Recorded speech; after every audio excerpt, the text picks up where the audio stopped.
কার happy birthday? Hello everyone, আশা করি তোমরা সকলে খুব ভালো আছো। এই ভিডিওটি 5th এপ্রিলের। এই দিন ছিল আমার ভাইয়ের জন্মদিন।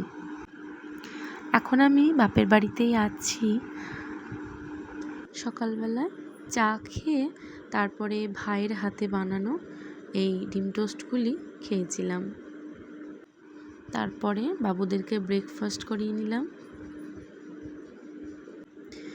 মামার বাড়ি এসে ওরা পাড়াতে এত বাচ্চা, এত মামা মাসিদেরকে পায় যে সব সময় খেলতেই ব্যস্ত থাকে।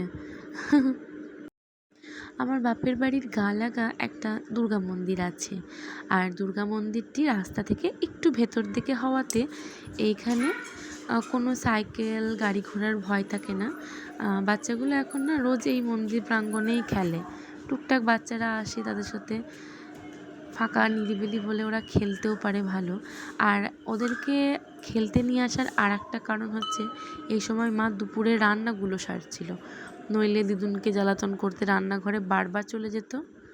এই হলো দুপুরের মেনু, মায়ের হাতে বানানো পোলাও, খাসির মাংস। অনেক দিন পরে মায়ের হাতে বানানো এই রান্নাগুলো খেয়ে খুব ভালো লাগলো। সত্যি রান্নাগুলো খুব ভালো হয়েছিল সেই দিন। অনেক দিন পরে মায়ের হাতে রান্না খেয়ে ভীষণ ভালো লাগছিল। তারপর দুপুরবেলা একটু রেস্ট নিয়ে সন্ধ্যের দিকে ওই কেক আর একটু সাজানোর জন্য বেলুন টুকটাক জিনিস আমি আনতে গিয়েছিলাম। বাচ্চাগুলোকে একটু আনন্দ দেওয়ার জন্য খুব simple সাজিয়েছিলাম।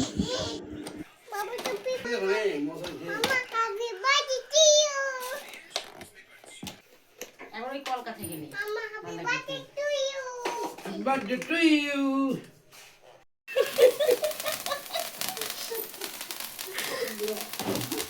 Happy birthday to you. Wala.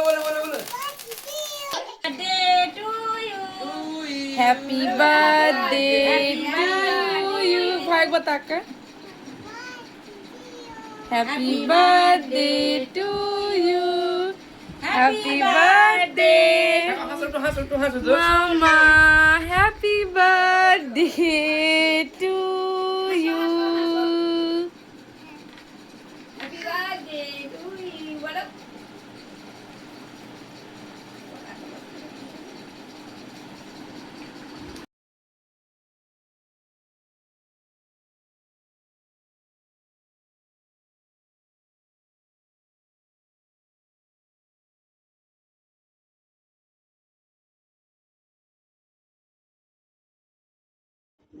পরপর অনেকগুলো বার্থডে সেলিব্রেশন বা কিছুদিন আগে ওদেরও বার্থডে গিয়েছে।